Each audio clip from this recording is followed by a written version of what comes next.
Good morning, ladies and gentlemen, and welcome to another episode of PLA with myself, Nick and Bruno.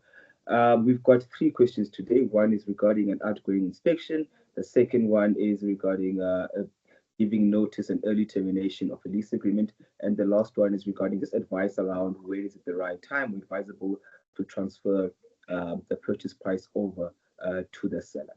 I will do the first one with yourself, Bruno. The first question is coming from an agent, I believe, as they say that I took a property over which another agent was managing. The tenant vacated the property and didn't paint the walls that were filthy. I immediately took pictures and sent it to the landlord and quoted for a repaint. Now, the tenant, which is the one that vacated the property, is disputing that the outgoing inspection was done and states that the quote is too much. Then the agent goes on to say, am I right in saying that the previous agent shouldn't be humoring the tenant with a lot of quotes or 10 quotes? And that the bottom line is that she is liable and that is the end of the story. And as such, the deposit should be released to the landlord. No? So when a lease terminates for any reason at all, whether it's cancellation or lapse of time, there is a requirement in terms of the Rental Housing Act that there be an exit inspection. Now, what we find in practice is that the requirement for an exit inspection doesn't necessarily mean that there will be an exit inspection. So sometimes tenants, for example, will vacate overnight or will not pay much attention to the exit. And there are occasions, for example, where the landlords either don't know or procrastinate and only do an exit inspection far later in time when the tenant isn't available for some reason or another. So the Act does prescribe that you need to arrange for an exit inspection and that it be held between yourself and the tenant, or depending on your, and the agent is supposed to actually procure this, or the agent is supposed to represent the landlord in the exit inspection.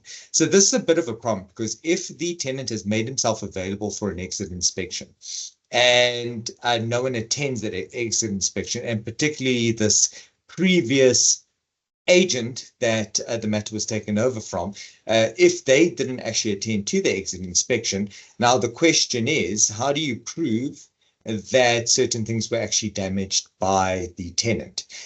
Also, depending on what the damage is and how long the tenant has been outside of the property for.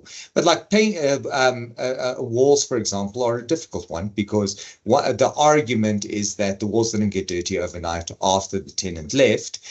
So the exit inspection, as an example, the exit inspection wouldn't matter much there, but the entry inspection would. So now you need to ask yourself the question, was there an entry inspection, something that you can compare to the exit inspection to show that when he entered the property, the walls were clean. When he exited the property, they were no longer clean or very dirty or merited painting.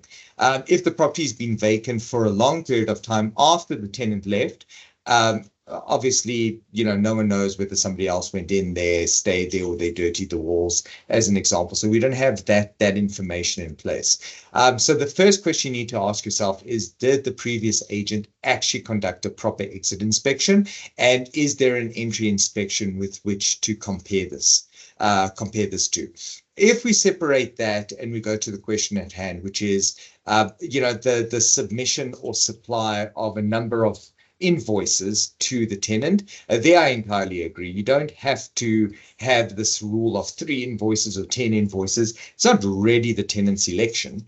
It's the tenant should have painted the property before he moved out. Since he didn't, now it's a landlord's prerogative to paint the property, and how he does so and the cost of doing so has to be reasonable, yes, but doesn't have to be agreed to by the tenant. So yes, in that instance, whether the quote is too high or not is inconsequential. The question is more around, was this fair wear and tear? Was it actually caused by the tenant? And if it was caused by the tenant, can you compare it obviously to the entry inspection? So you've got proof to say that the tenant actually did cause this damage. So there you have it. So yeah, I thank you very much there, Bruno. And then what we go